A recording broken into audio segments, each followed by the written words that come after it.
আমাদের এই পর্যন্ত কেউ বলে নাই যে আমাদের বিএনপির সাথে জোট হবে। আমাদের আহ্বায়ক মহোদয় আজকেও আপনাদের সকালে একটা প্রেস ব্রিফিং ছিল, সেখানে আমরা স্পষ্ট করেছি আমরা এককভাবে নির্বাচনে প্রস্তুতি নিচ্ছি, আমরা 300 আসনে প্রার্থী দিব এবং এটাও বলেছি যে ছোট দলগুলা যে একটা সম্ভাবনা, বড় দলগুলা নিজস্ব প্রতীকের আন্ডারে এনে যে কৃষ্টি কালচার বাংলাদেশে আছে এটার মাধ্যমে নতুন কোনো দল সৃষ্টি হওয়ার সম্ভাবনা নষ্ট হয়।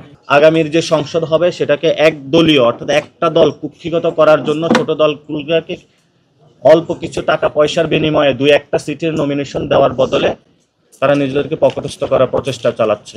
ইতিমধ্যে আপনারা দেখেছেন জনগণ থেকে সেগুলোর ফায়ার ব্যাক এসেছে। জনগণ কাউকে নিয়ে ঝাড়ু মিছিল করছে, কাউকে নিয়ে জুতা মিছিল করছে, আবার শুনতে পেলাম ভোলায় হলো মারামারি হয়েছে।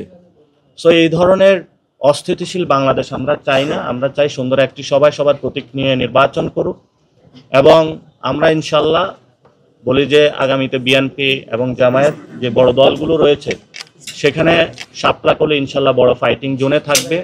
জনতার মধ্যে ইতিমধ্যেই শাপলা প্রতিষ্ঠিত হয়েছে, সেখানে আবারই শাপলার সাথে কলীয় যোগ হচ্ছে। আমরা বলছি শাপলার কিন্তু আমরা এখনো ব্যাখ্যা পাইনি।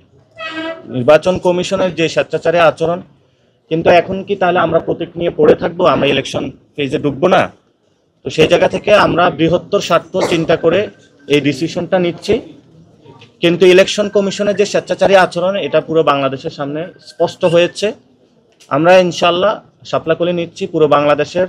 আমরা আহ্বান জানাচ্ছি জাতীয় নাগরিক পার্টি নেতাকর্মী এবং পুরো বাংলাদেশের মানুষকে যে আপনারা যেখানে 300 আসনে প্রার্থী হতে চান আপনারা প্রার্থীটা নিজেদের ইলেকশনে প্রস্তুতি নিন, আমাদের অফিসে আসুন, প্রার্থীটা জমা দিন, আমরা 300 আসনে ইনশাল্লাহ প্রার্থী দিব।